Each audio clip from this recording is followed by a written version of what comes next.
Yeah, so still having an issue with double vend. Went through, did an optics check through test mode. It says all optics are okay. Optic vend is on. Gonna show $1 lane. Partial vend. Full vend.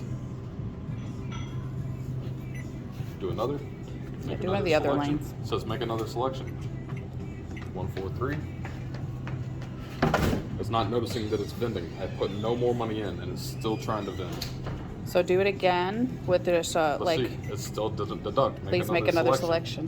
141. It's another $1 So you lane. put $1 in, Correct.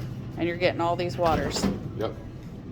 So And does now do it again? finally registered. It just registered it. So that was $1 in for $1 for four, 4.5 essentially vends. 4.5 vends. Wow, that's crazy.